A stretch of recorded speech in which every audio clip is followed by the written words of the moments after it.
My name is Rachel.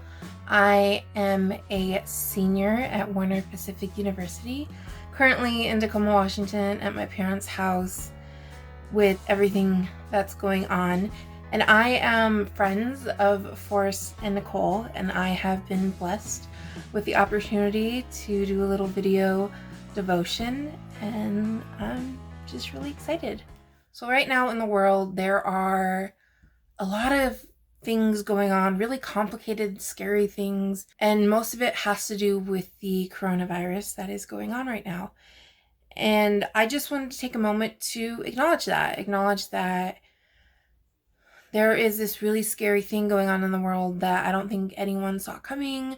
And obviously, people don't know how to deal with it. We're seeing that in the news. We're seeing that among friends and family, because this is just not something we're typically taught how to deal with.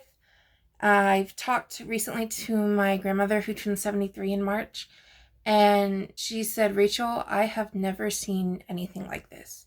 She's 73, and in her 70 years of life, she's never seen anything like this, and she's lived through a lot. And so I just wanted to acknowledge that this time is scary and completely different than what anyone, I'm sure, thought they would be doing in April. And, it's Easter season and people can't go to church. I am out of school. I'm all online right now, hence why I'm in Tacoma, Washington, and not in Portland. And people had things planned. They had birthday parties and anniversaries and celebrations that they can't do. I personally am in recovery from an eating disorder, and so grocery shopping is really hard for me, and I just so badly want to go grocery shopping right now. I want to leave my home and go to the grocery store and be anxious and really stressed out, but still have the freedom to go. And that's just not a possibility right now. Illness seems to be on everyone's mind right now at various levels, but it's still on everyone's mind.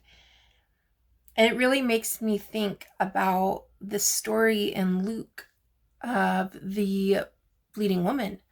It starts in Luke chapter 8, verses 40 through 48. A synagogue leader that came to Jesus and said, "Please come heal my daughter, she is dying."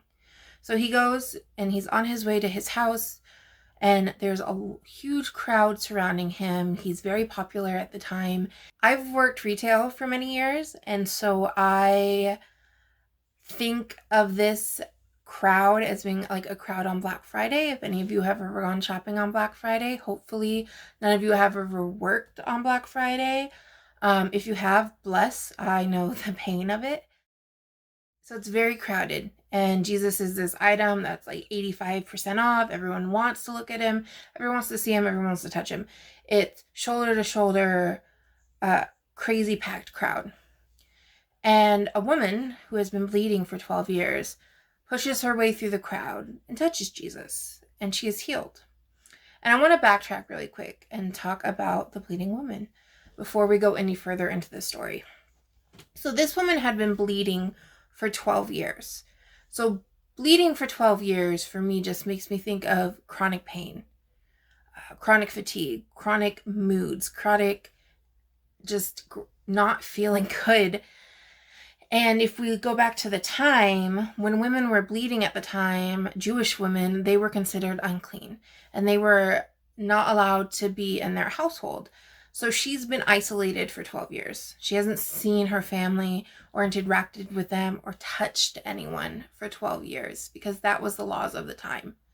There's also the fact that there were laws of the time where Jewish women, really women at all, could not speak in public, and they definitely could not touch a man that was not a part of their family. But she does that. She is an unclean woman pushing through the crowd, touching many people, I'm sure, bumping into their shoulders, tripping over their feet. And then she goes and she touches Jesus, a man who is not of her family. And instantly she's healed, and she knows she's healed. And Jesus turns and says, "Who touched me?" Now Peter's there, and Peter's always there. Peter has a big place in my heart. I identify with him. He is very opinionated and hot-headed and sometimes kind of dense. And he is a man after my own heart.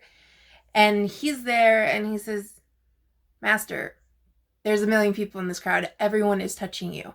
And Jesus says, no, I felt the power leave me. Someone touched me. And at this point, the woman knows she's caught. And so she falls on her face and begs for forgiveness because she has just broken all these laws at a risk of being healed. I think that is so powerful. She is so sick and so isolated and so miserable that she's willing to take all these risks in her faith that Jesus will heal her. And that's really what I want to focus on right now, is that God can heal, and in our faith he can heal. But he may not heal in a miraculous way that we want. I believe he has the power to, as shown in this story in the Bible where this woman is miraculously healed instantly. I believe with all my heart God can do that. But I also know from my own experience that he might not do that. I have a chronic illness. I have a couple, actually. I have an autoimmune disease called Hashimoto's, and I have fibromyalgia. Both cause extreme fatigue. Fibromyalgia causes chronic pain. I wake up every morning in pain.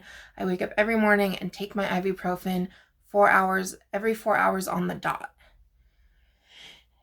And I know God could heal me in an amazing, powerful way. I could wake up tomorrow and feel fine. But I also know that he might not. And instead, he might heal me in other ways. And I think we're also seeing that with the coronavirus right now. We're seeing the world heal in a different way that maybe we weren't expecting from God.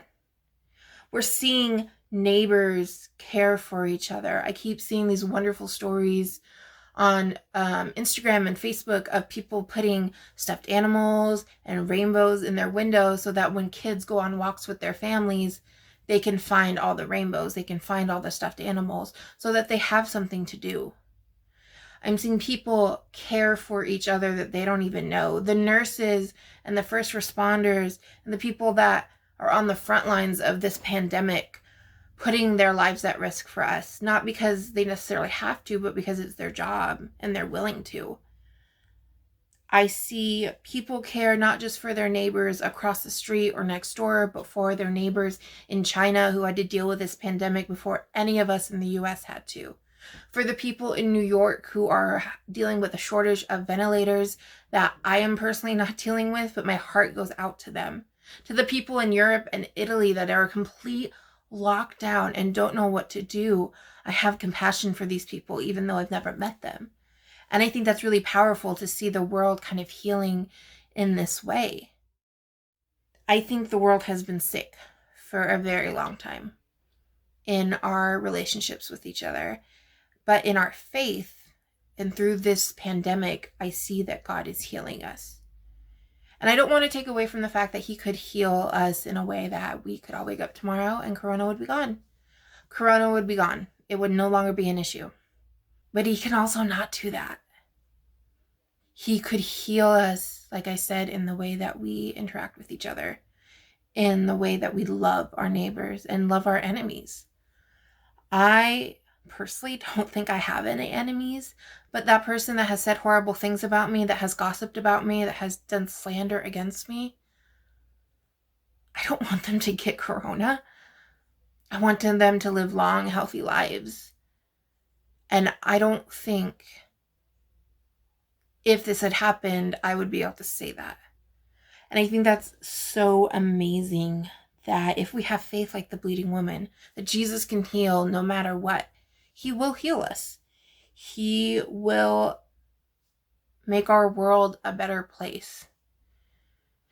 And I know it might be hard to believe right now. I think the whole world is going through this grieving process. I've gone through this grieving process with my chronic illness, where the life you planned for yourself is not going as you wanted, as you had been promised. I had this idea and this promise that in my 20s, I would be able to go out and have fun with friends, work, go to college. And I'm doing all that, but it's a lot harder than what I was told it would be. Because sometimes I can't go out with friends because I'm in so much pain from having classes all day. Or I know I have work the next morning and I can't risk waking up the next morning in pain and with fatigue because I went out with friends. I've had to grieve the life I thought I was going to have because everyone else has it. I think everyone right now is going through that grieving process. Because we thought we would be in church right now. We thought we would be with friends and family and working and living our lives. And now we're not. Everything is on pause. But I believe that faith can heal us. And I think what ends the passage, Luke 8:40 through 48, is really powerful. Because Jesus says, "Daughter, your faith has healed you. Go in peace." Daughter, your faith has healed you. Go in peace.